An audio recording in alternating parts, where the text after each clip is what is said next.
Assalamualaikum warahmatullahi wabarakatuh. Bismillah, alhamdulillah, assalatu wassalamu ala rasulillah, sayyidina wa maulana Muhammadin abdillah, la hawla wa la quwata illa billah, amma ba'd. Hadratal muhtaram yang terhormat beliau Bapak Dr. Andes Kiai Haji Muhyiddin MAG. Yang saya hormati para jamaah sudah sholat maghrib yang berada di ruang utama sholat Masjid Agung Jawa Tengah. Yang saya hormati para santri Ma'at Hafidz Al-Quran MAJT Basnas Jawa Tengah dan para pendengar setia Radio Dais, Radio Gaul, serta pemirsa MAJT TV dan TVku dimanapun Anda berada. Kajian pada malam hari ini yaitu kajian kitab fikih, kitab Taqriratus Sajidah fil Masail Mufidah. Insyaallah tema yang akan dikaji pada malam hari ini yaitu sholat jamaah, meneruskan bab yang kemarin. Untuk itu apabila nanti para jamaah dan para santri yang ingin bertanya bisa ditanyakan langsung kepada guru kita.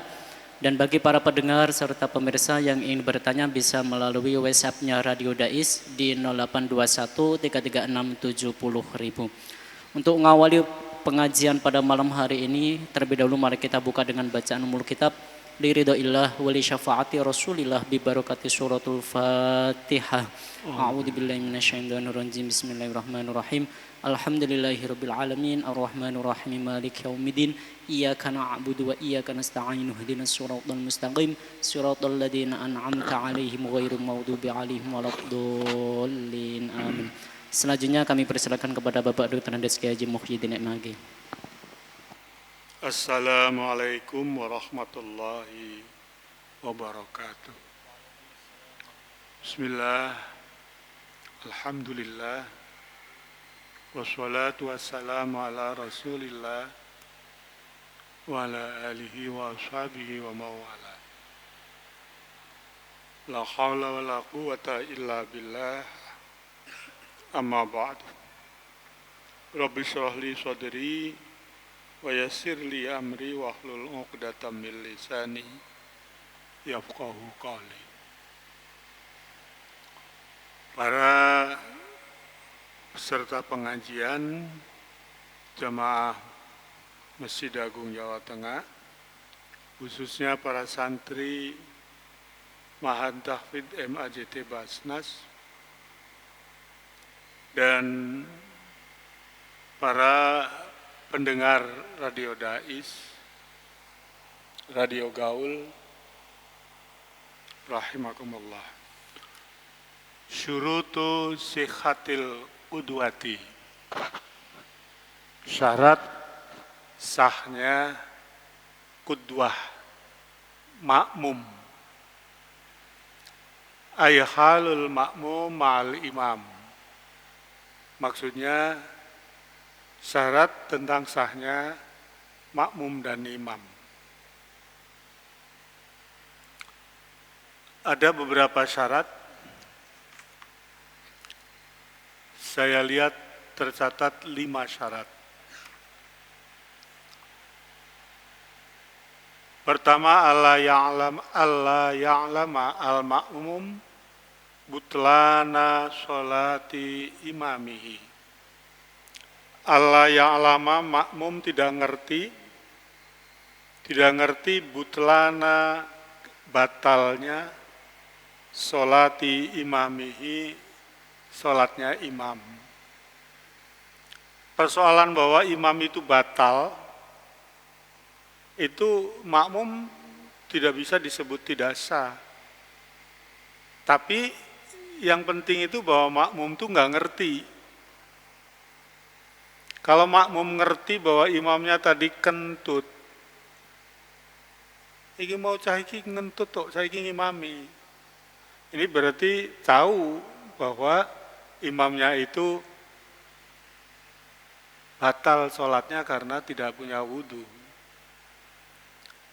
Nah, sesungguhnya sampean kan nggak ngerti kalau imam masjid tadi batal apa tidak.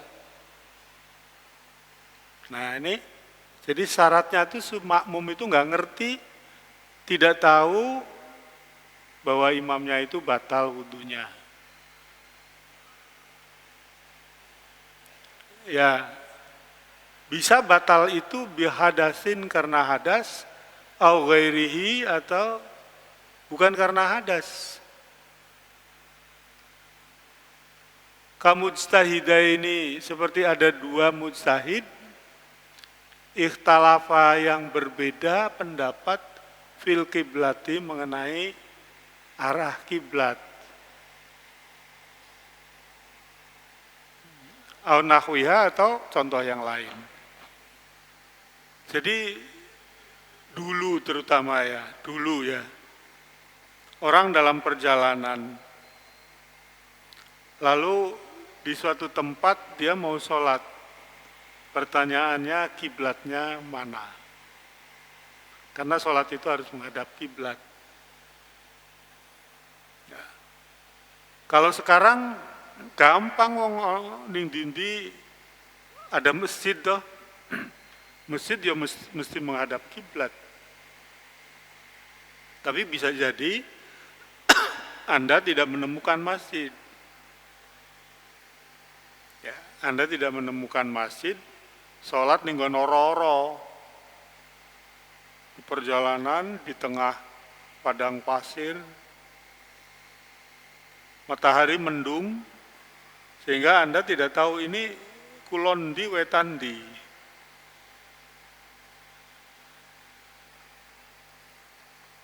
Nah, sekarang ini gampang lagi. Anda punya HP, buka aplikasinya, mana kiblat. Jadi ini fikih ini disusun dengan asumsi bahwa orang di perjalanan tidak ada masjid, tidak punya HP.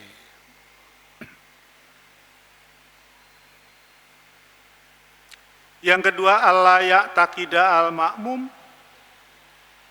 wujuba qodha'i sholati alal imami. Makmum tidak punya keyakinan wujuba qodha'i sholat, kewajiban mengqodha sholat alal imami bagi imam. Jadi imamnya itu sholat biasa, bukan sholat qodha. Nah kalau makmum itu berpaham atau meyakini bahwa imamnya itu terkena wajib qodha sholat, ya tidak sah makmumnya, karena makmumnya kan adaan. Jadi adaan tidak makmum dengan qodhaan.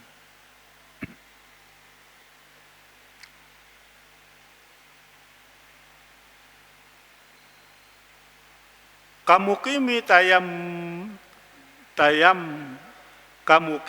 tayam mama.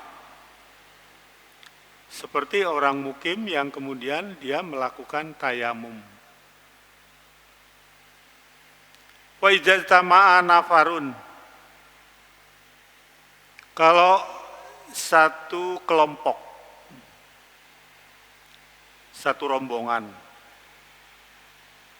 berkumpul wa kullu wahidin minhum yajibu alaihil qodha, di mana di antara mereka ada yang diwajibkan mengqodha sholat, maka sholatlah furoda, sendiri-sendiri.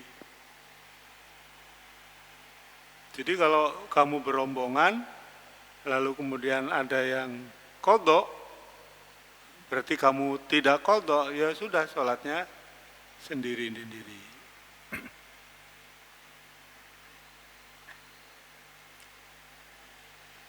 Tapi watasi khusah kudwatu mutawaddiin, bermakmumnya orang yang berwudu, makmum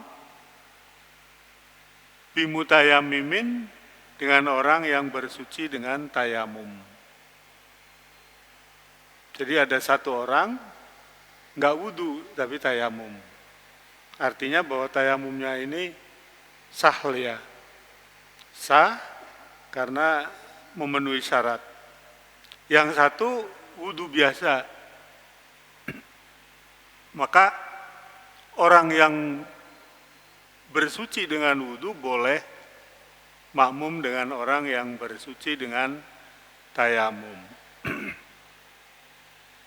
Wa bimasihil khuffi, begitu juga makmumnya orang yang wudhu bermakmum dengan orang yang wudhunya itu masihul khuffi, tidak wudhu biasa digebyur, tapi pakai khuf.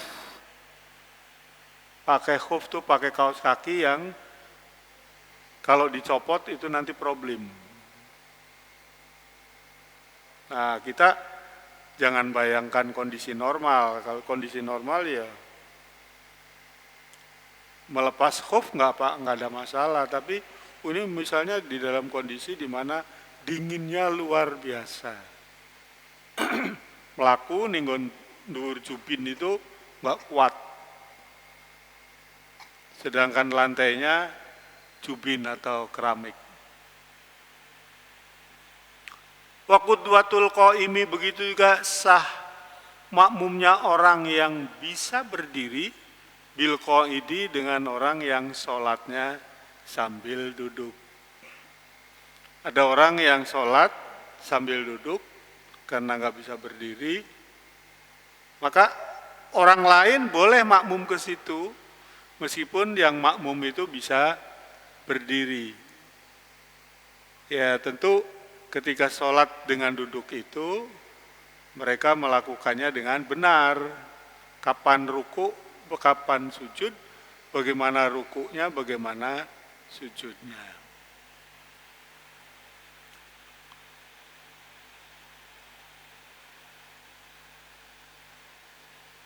Saya ulang, wa qudwatul qaimi, sah makmumnya orang yang bisa berdiri bil qaidi dengan yang hanya bisa duduk, wal muttaji'i, begitu juga makmum dengan orang yang sholatnya itu tiduran.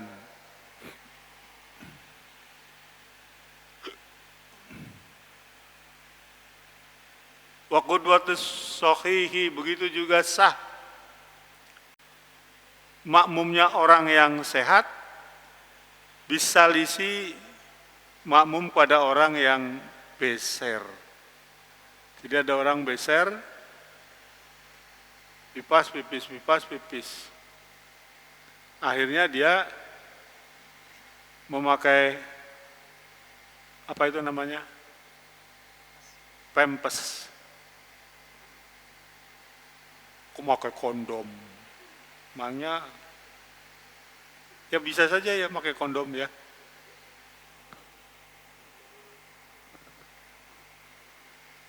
Itu sah.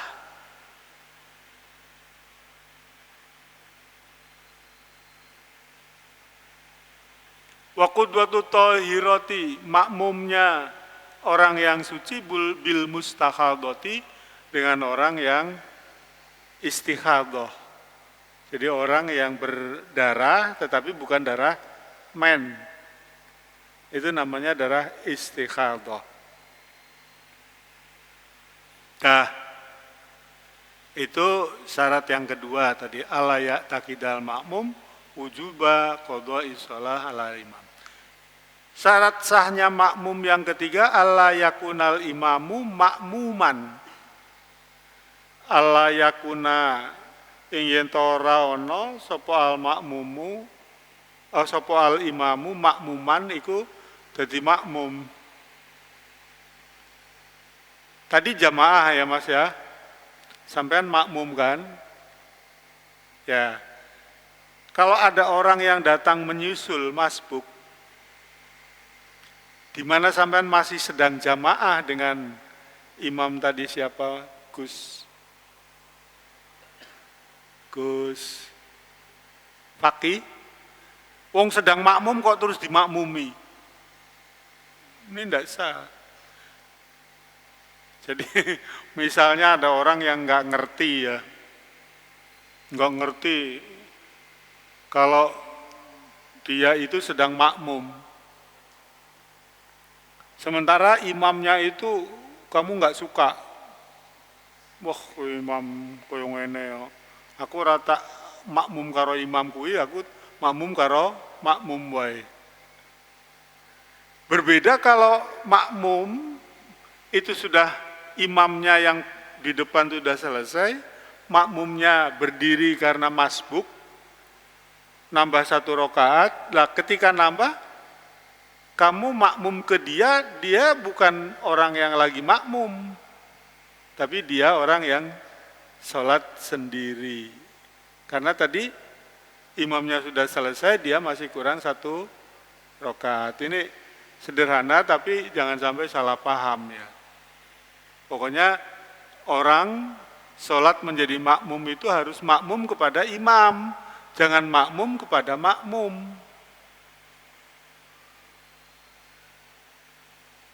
Jadi kalau kamu itu makmum kepada orang yang tadi bermakmum, tapi dia meneruskan sholatnya karena belum selesai, kamu biasanya kan nepuk gitu ya, nyenggol. Maksudnya apa itu? Ya maksudnya bahwa kamu niatlah jadi imam, saya mau makmum. Lah nepuk kok banter-banter.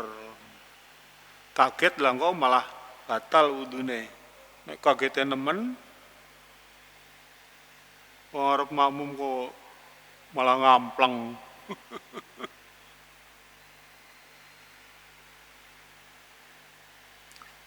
Syarat yang keempat, alla yakunal imamu ummiyan.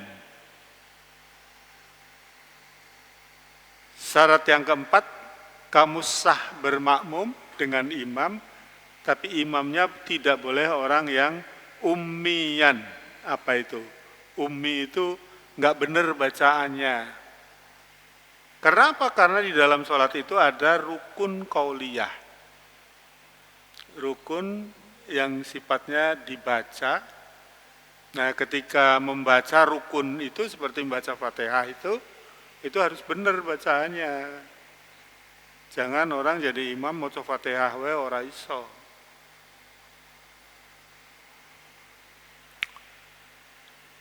Orang ummi itu apa? Wa huwa alladzi yukhillu biharfin min hurufil Fatihati.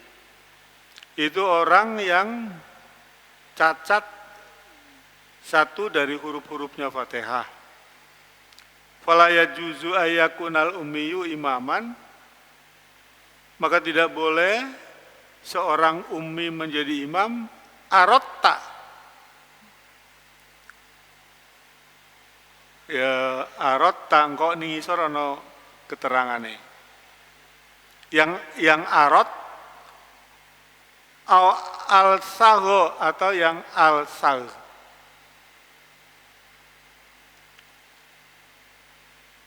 Illa idza kana makmumuhu mislahu, kecuali kalau makmumnya juga sama. Ya. Apa tadi? Arotta dan al-sagho. Arotta itu apa? Alladzi yudghimu fi ghairi mahallil idgham. Arotta itu orang yang membaca idgham padahal itu bukan idgham.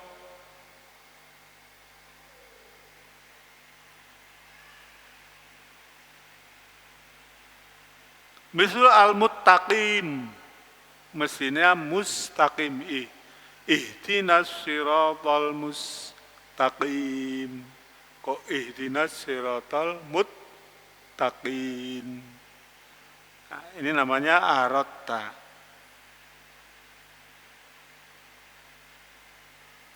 Al-sagho apa al-sagho?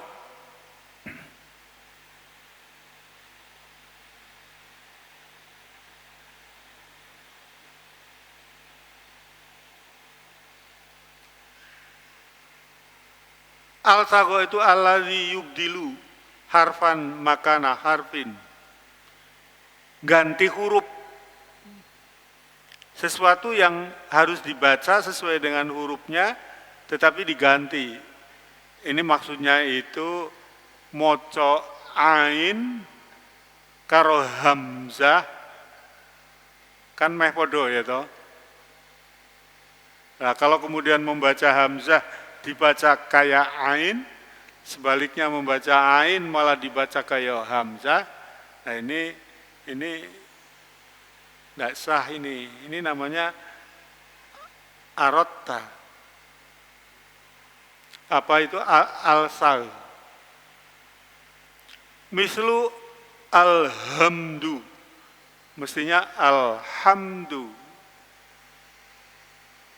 Jadi akhirnya kita paham bahwa rukun qauliyah itu harus dibaca dengan bacaan yang benar. Rukun qauliyah itu dalam sholat ada dua, yaitu pertama Fatihah, yang kedua apa? Yang kedua tasyahud akhir, tahiyat akhir.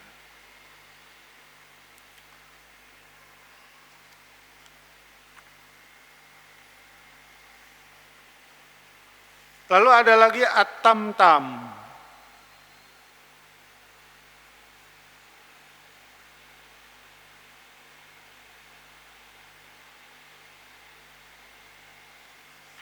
At-tam-tam itu alladzi yukarriru harfat ta'i misluhu an amtata. Jadi kalau mengucapkan satu huruf itu kemudian seperti kepleset muni meneh. An amta. Nah, terus diwaca an amtata. Kan dalam ucapan sehari-hari kita juga kita kadang-kadang suka ngulang-ngulang itu ya. Ora. Harmoni ora iki ora. Iyo. Itu namanya, itu kalau bacaan yang wajib dibaca dengan apa qaul itu nanti salah. An'amta jadinya an'amta.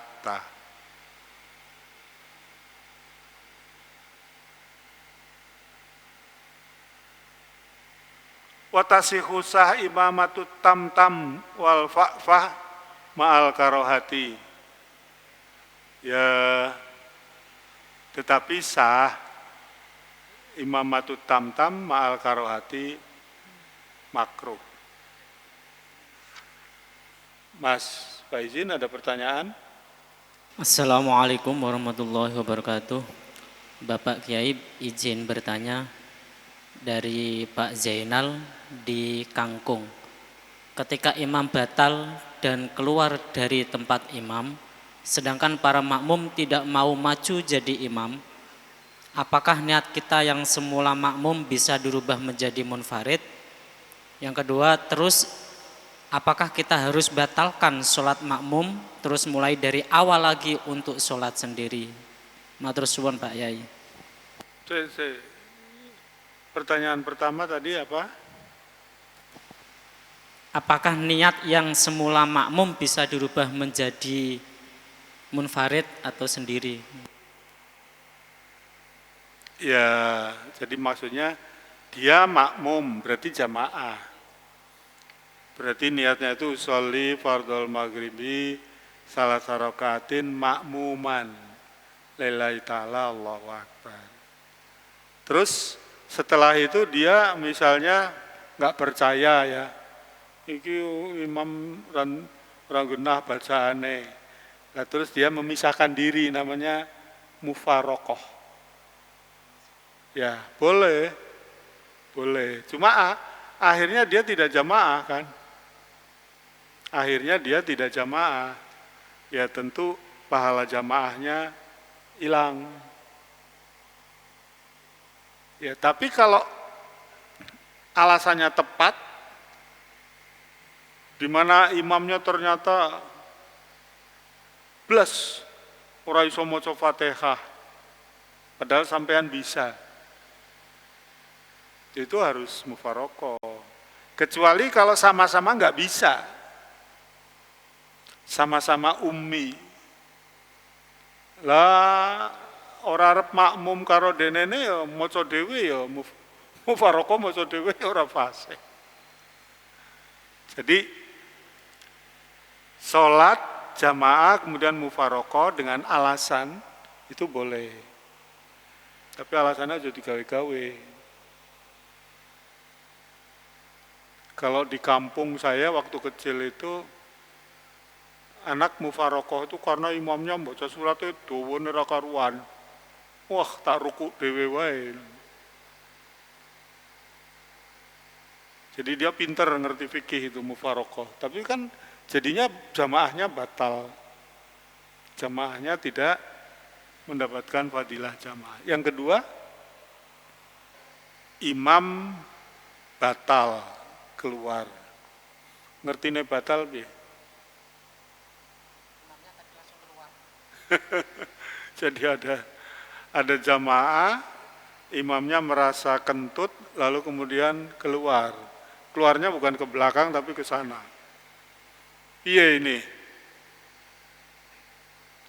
Ya harusnya imam tadi itu memberi isyarat kepada makmum bahwa dia tidak bisa melanjutkan jadi imam karena batal.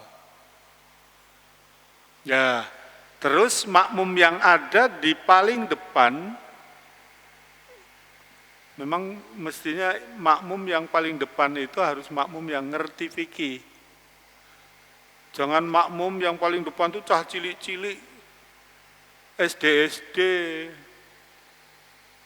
Ketika makmum imamnya itu berhalangan, ini anak-anak SD ini nggak bisa jadi imam. Siji kecilian ya toh, burung sunat toh. Yang kedua nggak ngerti caranya. Jadi jamaah itu ada ilmunya loh. Kalau imamnya batal, kamu yang di depan itu maju. Posisinya mengambil alih kendali imam. Meneruskan.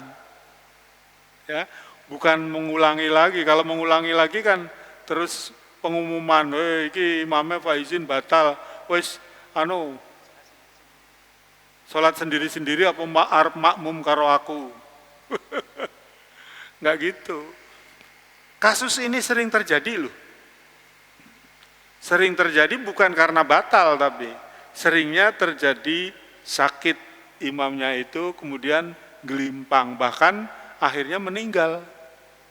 Jadi ada serangan jantung mendadak, dia lagi mengimami lalu kemudian tersungkur. Itu teman saya pernah terjadi itu.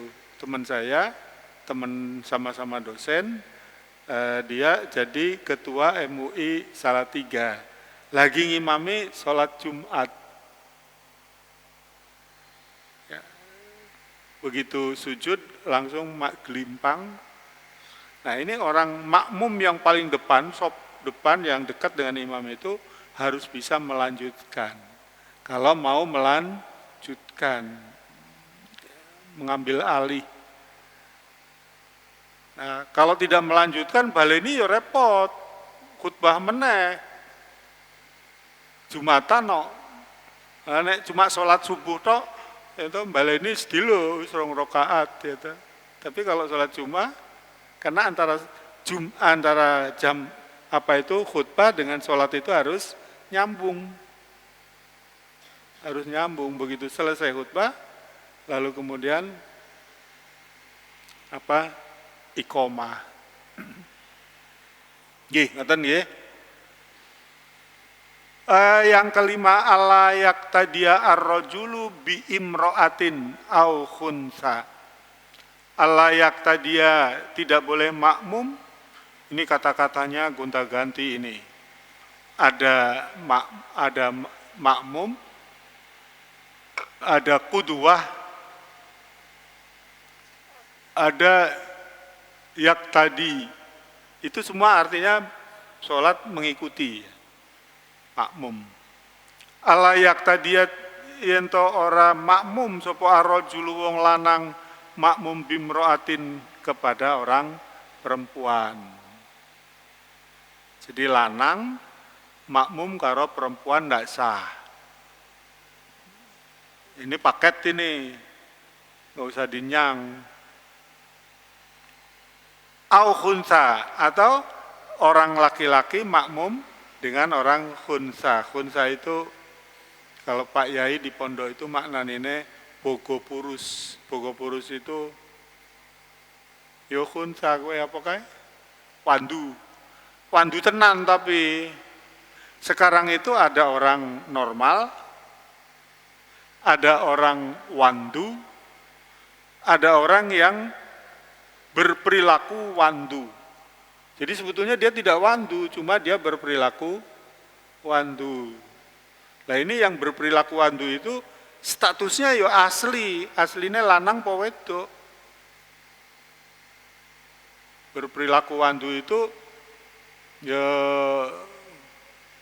kalau wandu tenan itu kelaminnya enggak jelas. Seolah-olah punya dua kelamin. Tapi kalau berperilaku wandu itu kelaminnya satu, lanang, tapi cili, biasanya cili, raiso tangi. Nah, ini yang kayak gini ini, ya mungkin kayak, siapa? Saya tidak tahu persis ya. Kayak Dorce ya, Ki Dorce itu bukan wandu, tapi dia itu berperilaku wandu. Wong lanang, punya kelamin lanang, tapi senengane karo lanang.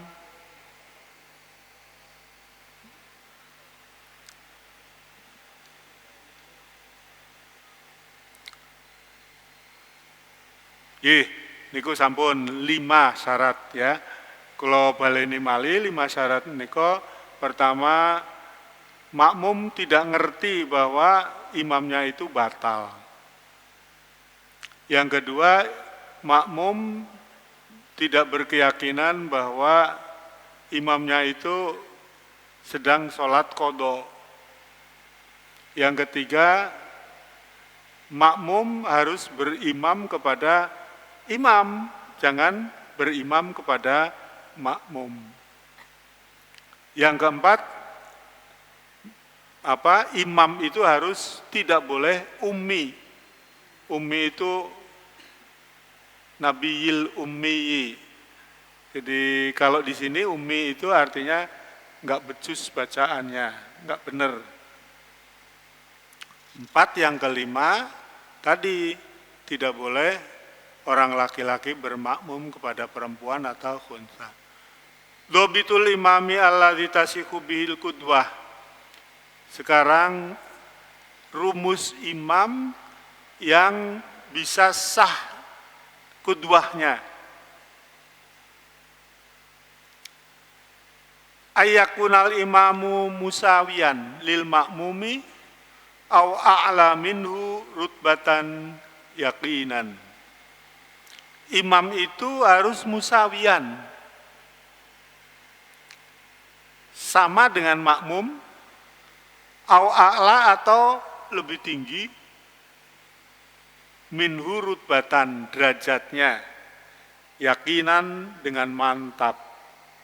Mula gini loh, kalau ada santri dengan gurunya ustaz atau dengan kiainya apalagi, mau sholat jamaah, santri ojo ngimami, sing imami mbah yai. Itu loh. Jadi paling tidak itu samalah kalau santri sama santri atau ustadz sama ustadz. Tapi kalau imam kok santri, makmume kiai, kuwi sampean dhewe ndredeg lho.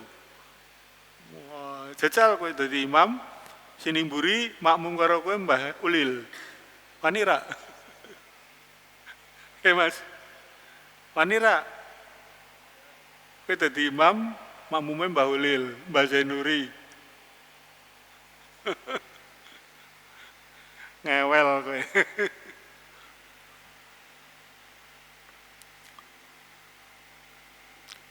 Aswaru allati tasihu fiha al-qudwah.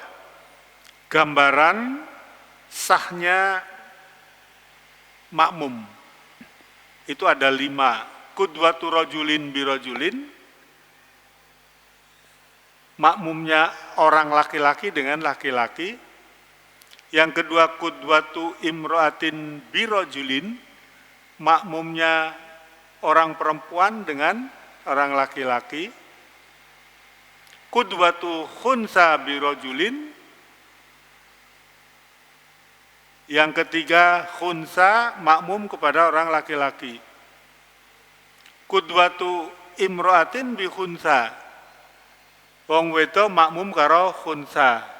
Jadi kalau lanang itu kan misalnya nilainya 2, perempuan nilainya 1 umpamanya. Lah khunsa itu nilainya 1,5. Jadi makmumnya wedo, imamnya khunsa boleh. Jadi harus sejajar atau lebih tinggi. Qudwatu imro'atin bi khunsa, yang keempat perempuan makmum dengan unsa, dan yang kelima qudwatu imro'atin bi imro'atin, wong wedo makmum karo podo-podo wedo. Niku gambaran yang sah. Aswarul lati la tasihu fiha al qudrah. Sekarang sebaliknya, gambaran tentang tidak sahnya qudwah makmum. Ada 4 qudwatu rajulin bi imro'atin, wong lanang makmum karo wong wedok. Kenapa? Yo aturane ngono. Aturane ngono. Tapi kalau dicari reasoningnya banyak, masuk wong wedok kok ning ngarep, sampean makmum kok malah ra khusyuk ndeloki macem-macem. Qudwatu rajulin bi khunsa, kalau ada orang apa? Khunsa tadi apa maknanya khunsa, saya menyebut apa? Wandu. Makmumnya lanang tenan, yo kaya sampean gitu, sampean lanang tenan ora? Apa buktine? Qudwatu rajulin bi khunsa, wong lanang makmum karo apa? Karo wandu. Lihtimali kaunil imam imro'atan, karena kalau khunsa itu imam itu berarti mirip-mirip wedok, ihtimal. Qudwatu khunsa bi imro'atin, yang ketiga wong wandu makmum karo perempuan. Lihtimali kaunil makmum rojulan, karena si khunsa itu mirip-mirip laki-laki. Jadi jangan makmum pada perempuan. Sekali lagi, tapi khunsana itu khunsa fikih itu khunsa tenan lu ya.